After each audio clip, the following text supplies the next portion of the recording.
Einstein's theory of general relativity is one of the most successful theories in all of science. It makes astronomical predictions about our universe that have all been experimentally verified perhaps millions of times. What if I told you that Einstein got one thing wrong that changes everything that we know about the universe while predicting the correct experimental outcomes? Einstein predicted that if you take two clocks and measure an event, the clocks would measure different times based on how fast the clocks were moving relative to the event. This caused Einstein to conclude that time is relative, essentially meaning that he concluded that time itself is a dimension of its own. In order to understand why this is wrong, take a look at these magnets. They communicate with each other using these magnetic fields, which is a form of light. This light tells the magnets how to move. Likewise, these two electrons have an electric field, also a form of light, that causes them to repel each other. This is a strange concept because we aren't really familiar with it in our everyday life, but everything in the universe communicates at a rate that is limited by the speed of light.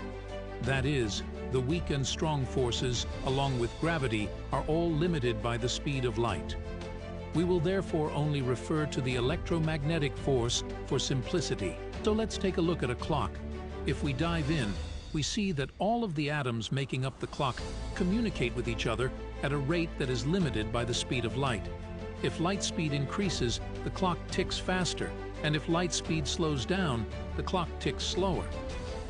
So, what Einstein wasn't aware of is that the rate at which all clocks tick, even pendulum clocks, is dependent on the local speed of light. It is therefore the changing of the speed of light that results in the appearance of time dilation. Thus, what Einstein predicted was incorrectly interpreted as time dilation rather than light speed dilation. The clock still slows down, giving the illusion that a dimension of time is dilating. Will hopefully make more sense when I tie everything together in a moment. Since everything within a clock communicates at a rate that is regulated by the speed of light, if I try to measure the speed of light with a clock, I am effectively trying to measure the speed of light with the speed of light. So I will always get the same value. Confusing, right? Effectively, the clock speed changes proportionally with the speed of light, so the same speed for light is always measured to be the same locally. So let's put all of this together. Time is not a dimension, it is a property of existence. You can think of time as running in the background, like a for loop in programming. As time passes, light travels at some rate relative to time. The light within a clock causes the clock to tick, and we measure events against the ticking of the clock. We therefore measure events against the speed of light, not directly against time itself. The presence of massive objects essentially changes what is called the index of refraction, causing light to slow down, which results in all of the fundamental forces slowing down. Thus, the clock speed also slows down. The event horizon of a black hole is where time passes as normal, but the speed of light becomes zero, thus a clock stops at the event horizon. Let's back up a bit and look at everything collectively. You cannot produce something from nothing. Even in quantum mechanics, particles can appear to be created from nothing, but you can prove that this would only be due to our lack of knowledge about where the particle came from. Since you cannot produce something from nothing, the fundamental components of that which exists today have always existed. It follows that the universe was not created from nothing, but it was organized from that which is eternal. So, you have what is referred to as all existence, which has always existed. Thus, it doesn't violate causality since it doesn't have a beginning. Within all existence, the universe emerged and time did not begin. The speed of light just became non-zero locally. Thus, events began to play out and the clock began to tick. Since time has always existed, any event that has a non-zero probability of occurring for an infinite period becomes a statistical guarantee. It follows that since this universe emerged, it is guaranteed that other universes have as well.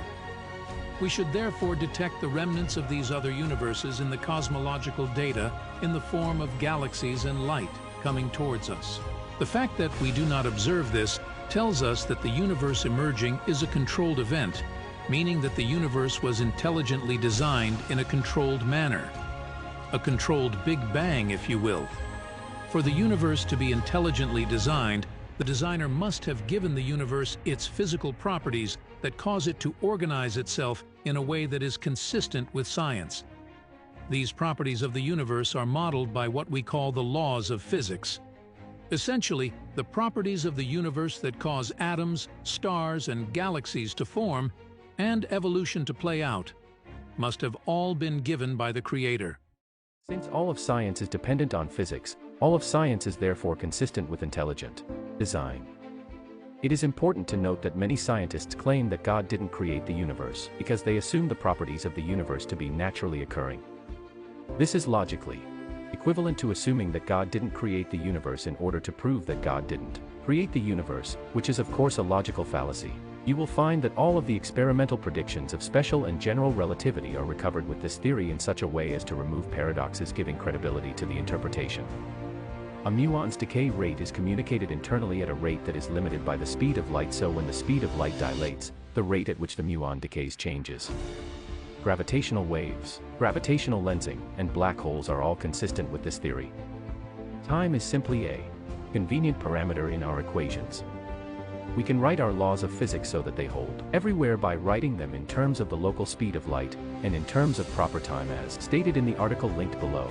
I hope that you enjoyed this, and please like, share, and subscribe if you did. Feel free to ask any questions. Please note that clarifications can be found in the article as I worded things for time. Thank you.